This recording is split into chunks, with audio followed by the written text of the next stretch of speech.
ہم نے عمران خان کی رجیم کو گرایا ہے، ملک کو بچایا ہے، ورنہ کہہ چکا ہے اب تو کہ ملک تین حصوں میں تقسیم ہو جاتا، فوج آپس میں لڑے گی۔ تو فوجی بھی ریٹائر نکل آئے، ایکسپوز ہو گئے کہ کتنا بین الاقوامی ایک نیٹ ورک ہے جس سے ہمارا اشرافیہ وابستہ ہے۔ اور یہ تو مرد تھے جو باہر آئے، ان کے گھروں کے اندر موجود ہماری آنٹیاں جو ہیں وہ کس بات کے، کس غم میں جو ہے آنسو پوچھ رہی ہیں جی؟ کیوں؟ ان کا ایجنڈا تباہ ہو گیا جی۔ اور اب بھی اگر بین الاقوامی قوتیں ہم پہ دباؤ ڈال رہی ہیں کہ عمران خان کو کلیئر کرو، تو پتہ چل جاتا ہے نا کہ کتنا بین الاقوامی کانسپیرنسی ہے اور کتنی بین الاقوامی سازش ہے جی۔ تو اس قسم کی جو چھوٹے چھوٹے مہرے ہوتے ہیں نا، یہ جگہ جگہ استعمال ہوتے ہیں اس چیزوں کے لیے۔ ہم اپنی فوج کو اپنی ذمہ داریوں تک محدود رکھنے کا موقف رکھتے ہیں۔ اس حوالے سے ہم ادارے کو طاقتور دیکھنا چاہتے ہیں، پاکستان کی دفاع کو طاقتور دیکھنا چاہتے ہیں۔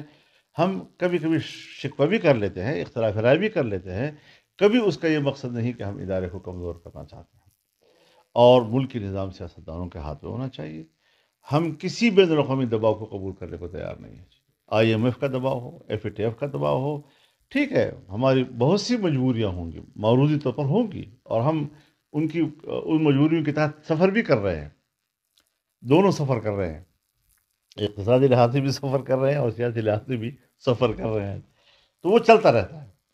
اور اس وقت ایک حکومت ہے جس نے صرف عمران خان کو اتارنے کا چیلنج قبول نہیں کیا تھا، اس کے اتارنے کے بعد اس نے جو ملک کی معیشت کو زمین بوس کر دیا، اس کو دوبارہ سے اٹھانے کا چیلنج بھی قبول کیا ہوا ہے۔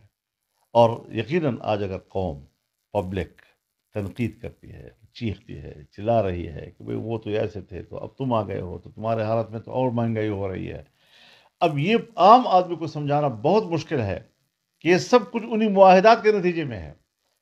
اور اس پہ جو ہم نے بین الاقوامی دنیا کو اپنے ملک کی معیشت پر مسلط کر دیا ہے، یہاں تک کہ ہم نے ان کے دباؤ کے اوپر قانون سازی تک کر